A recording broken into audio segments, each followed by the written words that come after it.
What does feed the kitty mean? Feed the kitty? I don't know what that means. Is this a trick question? Feed the kitty? I've never heard that shit. Well, to me, kitty means like down there. Feed the pussy? Feed your pets. Feed your pets. Feed the kitty means feed the woman. Feed the kitty. It's hungry. Feed a cat.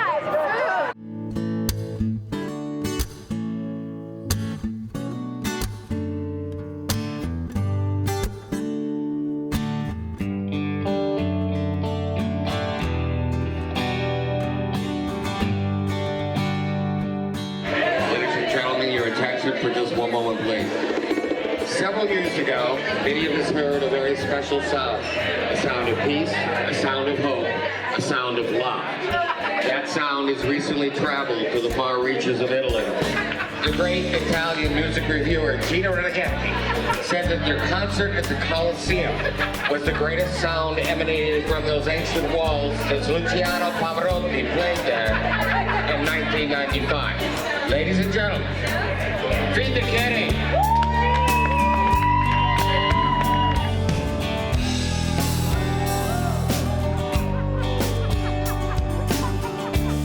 If I have one more limoncello, I'm gonna have to join Alcoholics Anonymous. Limoncello, limoncello, everyone likes limoncello. Goes in the same and comes out yellow. Limoncello, limoncello. It doesn't stop. It's a limoncello ice cream pizza festival over there. Here's to the kitty boys. They're back in town. Thank The you. boys are back in town. It's good to be back. Exactly. Okay, here we'll switch. Okay. Do it. I can't wait to get on the road again. One more time, boys. I can't wait to get on the road again.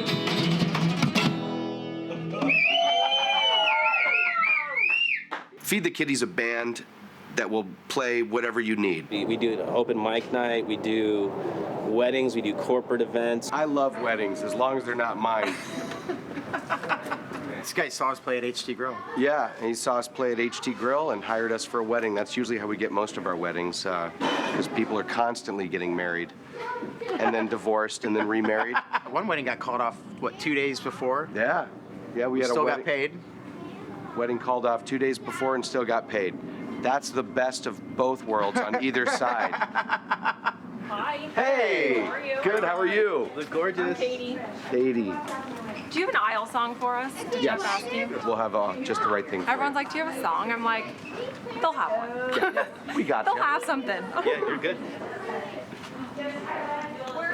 I don't have a song. I got to figure this out right now. What song is it? I don't know. I don't have one. Maybe Fields of Gold. Yeah. Bring it in. Wedding. Ciao, ciao. When was the time I realized I wanted to play music? It was probably around the time I realized I couldn't play football. And I needed to do something in order to get into somebody's pants. It's in my blood. I look at drums as my outlet. When I was about 8, my mom took me and my brother to a Kiss concert. And that was life-changing. The moment I realized I wanted to play guitar was when in Dallas I went and saw Jeff Healey and Stevie Ray Vaughan in 1988. I still, to this day, I think that was it. Yeah, they came up on stage and said, "You wanted the best, you got the best. We're the loudest band in the world, Kiss." From that moment, I wanted to be a full-time musician, rock star. One relationship that has never left me high and dry is my relationship with my Pearl drums. We specialize in playing whatever people want to hear. We're in Garden Grove at a rehearsal studio, and we're getting requests left and right, a lot of the same requests. And Jack says, "All right, well, I guess we're gonna have to learn every song of all time." And I started laughing like, "Yeah, right." He's like, "I'm serious. We're gonna learn every song ever." We learned a long time ago that the only way to make a living playing music 6 days a week is to play music that people want to hear and slip in your original stuff between that so that they think that's a cover, but it sticks in their head. With my original music, I've written a lot of serious songs, love songs, but I don't like to take myself too seriously. I like to be tongue-in-cheek. I quit smoking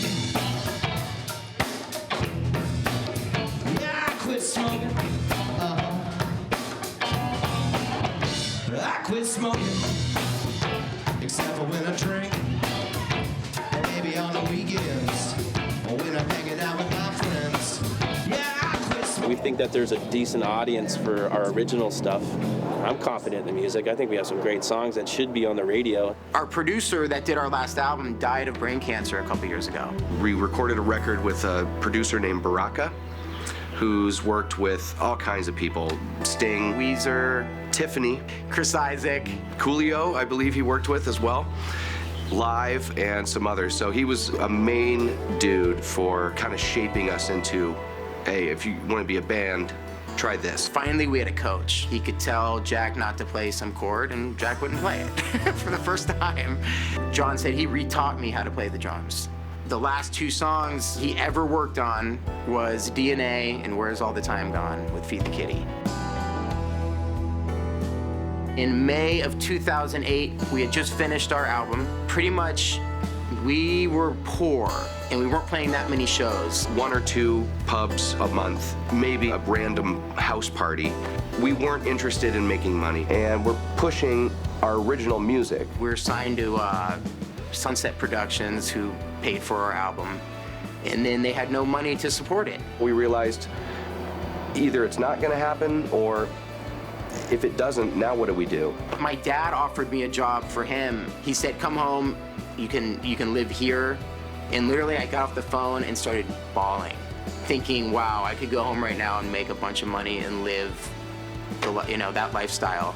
And I'm just like, there's no fucking way. I'd rather be homeless in LA and keep playing music. I got kicked out of my apartment. My car got broken into.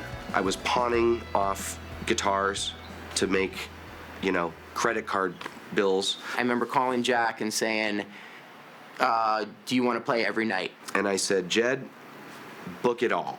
Book everything you can, as long as it pays. I don't care if it's an old folks' home. I don't care if it's a porn studio in Chatsworth. And things changed when we, switched that attitude of just let's make money. So then we started doing 2, 3 shows a week, sometimes 4 shows a week. Just so gratifying to keep getting more gigs. They keep asking us back. And I was making more money doing that than any other job I've ever had. The South Bay is, as people describe, a bubble. Oh, wait, yes!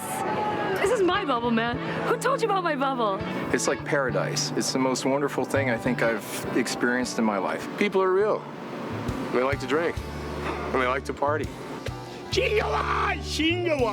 Very local. You run into everybody you've ever met, at least twice. You have everything at your fingertips. You don't really want to drive. I can't really exactly remember the last time I've been on the freeway. There are a few of us who don't leave the bubble. We're all brothers and sisters, just from different mothers.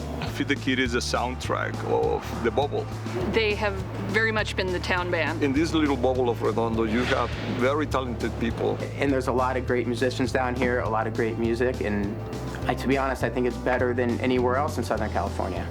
We needed a Tuesday night gig. Mondays and Tuesdays are really hard to book. Jed parlayed it into, hey, we'll do an open mic night. I went down to Mickey Finn's, and when I presented it to the manager, she just thought it was a great idea. We'll let people come up and play and sing with the band. And these people, man, it's just been bizarre. All the people that have been recording songs in their basement for 10 years and never had the balls to come out and play it, we gave them an opportunity with a backing band that said, hey, you can fuck up as many times as you want. It doesn't matter. Sometimes people really do have talent. You're like, wow, I would have never expected that. And then other times, you're like, oh, wow, they think they have talent, but they're definitely bathroom singers. Why waste your time singing in a shower? Dude, there's moments where we're playing with the worst fucking guitar player ever, someone that can't sing, and we're looking at each other just, hey, let's keep going.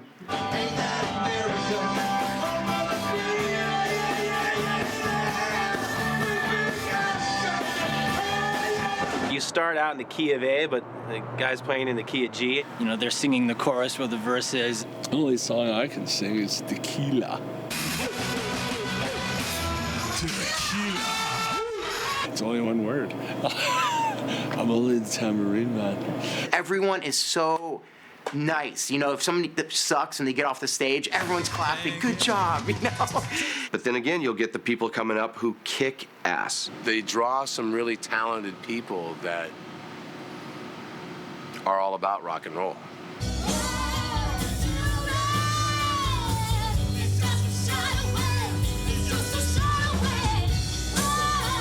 That has turned into this cultish type thing where every Tuesday people come from all over. That's what Mickey Finn's is all about, the people that come there for the music and the people and the vibe. It is a little outlet for the community, for the bubble. It's kind of e-harmony of music. A lot of things spin off from that. When you give a lot, you get a lot in return. We've got some regulars, man. You call them fans, but we're friends with everyone now, too. Everybody knows the band in the community. They love them. They're down to earth, they're humble, they're approachable, they're good to people. The sweetest, most wonderful guys that you can ever imagine, and they're incredibly talented. Right away, I connected with these guys because they're real. When I first met Jed, I thought, hey, this is a really outgoing, funny, good time guy. He's really the glue to this whole project.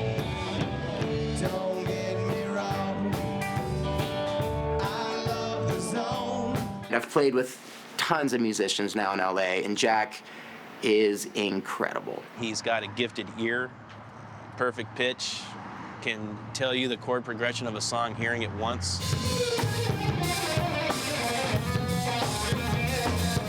John is awesome. He's a very pocket drummer. He's made me a way better bassist than I ever was. Us three are on the same page.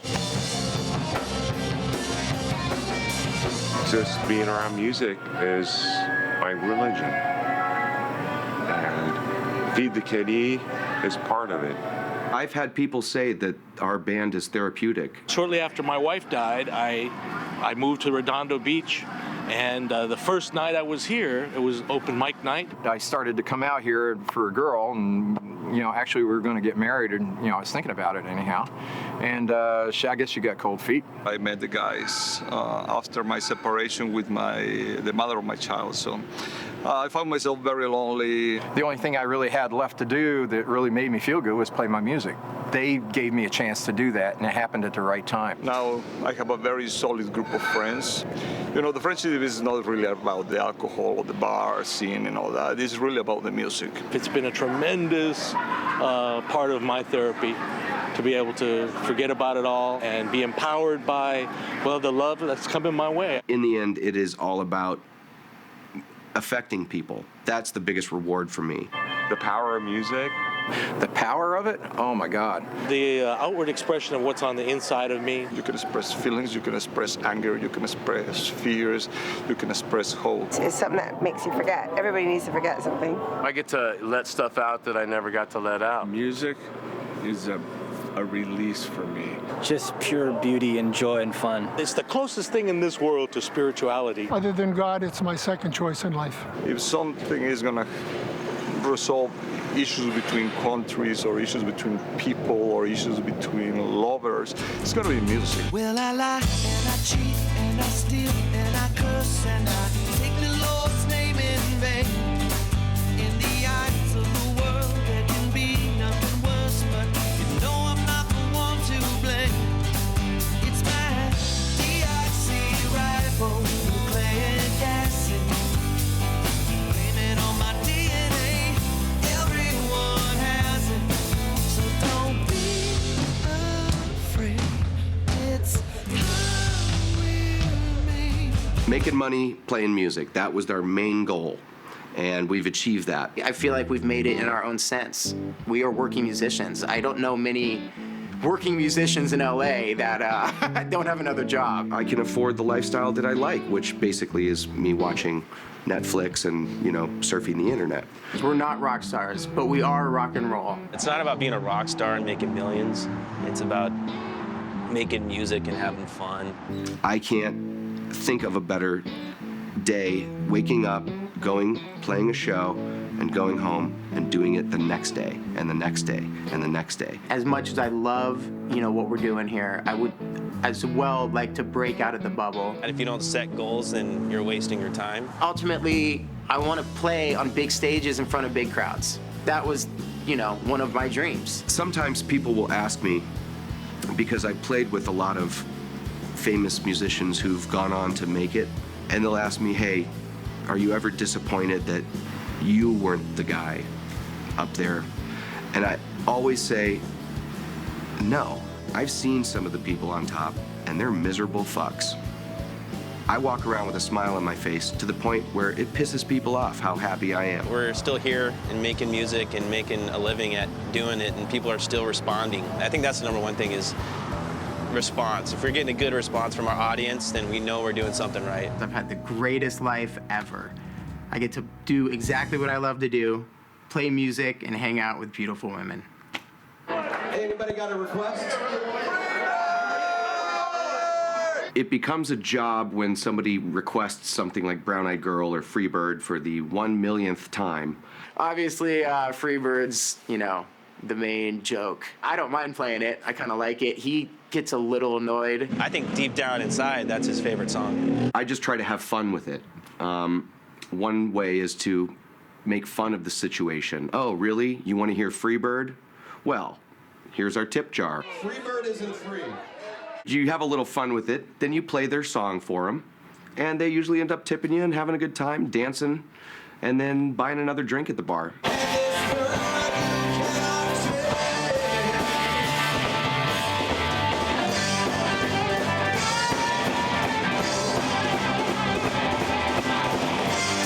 Well, here we are. We're in Hermosa Beach, California. Cali, baby! 4th of July, 2013. And there is ass everywhere. It's right around the time we had our 4th of July party 3 years ago. We had a DJ the previous year, but we thought, what about Feed the Kitty? We asked them, and they said they'd love to do it, and they came out, and now they ask every year now that we send out the invites, will that band be back there, Feed the Kitty? We love them.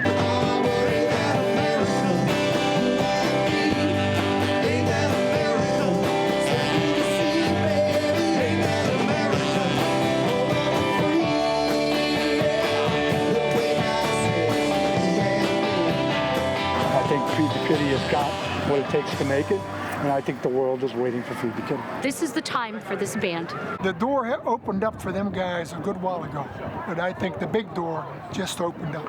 They've got it licked. All they have to do is just keep playing. That's all it is. It's that simple. I think they just need to get that break. They need to get seen by the right people. They got all the potential, songwriting and the lyrics and singing, you name it, they can do it. The music will speak for itself, but the personalities will drive that home. I wish them well. I really hope that they start making all their dreams a reality. I hope they don't get too famous and disappear on us. The South Bay loves them, and the world's gonna love them. They just need a chance to get to know them.